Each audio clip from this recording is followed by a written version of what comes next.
جب میں پہلی دفعہ برطانیہ گیا مجھے کوئی سمجھ نہیں تھی، میری کوئی گراؤنڈنگ نہیں تھی اپنے، مجھے اپنی نبی صلی اللہ علیہ وسلم کی زندگی کا کوئی صحیح معنی میں علم نہیں تھا۔ ہمارے لیے ہمارے انگلش میڈیم ایجوکیشن نے بیسکلی ہمارے تاثر یہ ڈال دیا کہ ہم سب پیچھے ہیں، ہمارا دین آؤٹ ڈیٹڈ ہے، ہمارا کلچر پیچھے ہے، اور جو بھی ہے تو وہ مغرب ہے۔ اور یہ بدقسمتی سے ابھی بھی ہمارے بچوں میں جس طرح کا سوشل میڈیا پہ کانٹینٹ آ رہا ہے، فلمیں آتی ہیں، سب کچھ آتا ہے۔ تو دیکھیں،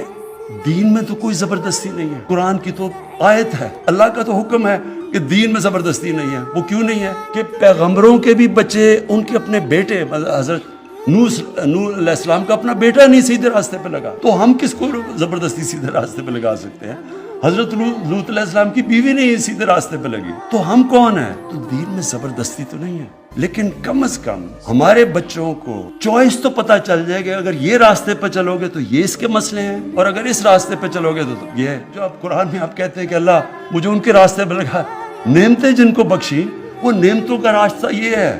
جو تباہی کا راستہ ہے وہ یہ ہے۔ پتہ تو چلے بچوں کو، چوائسز تو اپنے بچوں کے سامنے رکھیں۔ ابھی تک تو میں آپ کو یقین دلاتا ہوں کہ یہ میرے کئی ماں باپ اگر دیکھ رہے ہوں گے، ان کو پتہ ہے، تو بچے وہ جب ماں باپ کہتے ہوں گے نا کہ جی یہ تم یہ پڑھو، نماز پڑھو، وہ کہتے ہیں یہ پتہ نہیں کون سی باتیں کر رہی ہیں۔ میری والدہ جس کے میں بہت پیار کرتا تھا، وہ مجھے سارا وقت کہتی رہتی تھی، میں سمجھتا تھا ان کو کیا پتا،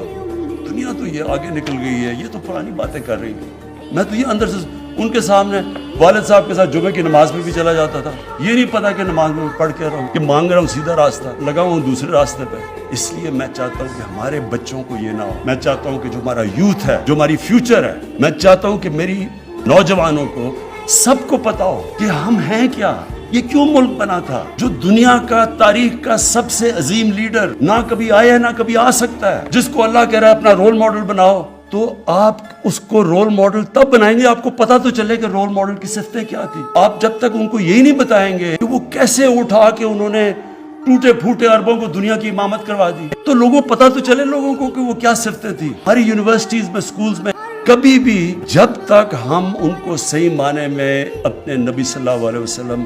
سے عشق کرانے، ہم عشق کرتے ہیں نا، لیکن ان کی جب تک ہم بتائیں گے نہیں، لیڈر ہی نہیں بن سکتے، کہ ان سے بڑا لیڈر آیا ہی نہیں۔ وہ کیسا لیڈر تھا جس کو دیکھ کے سارے لیڈر بن گئے؟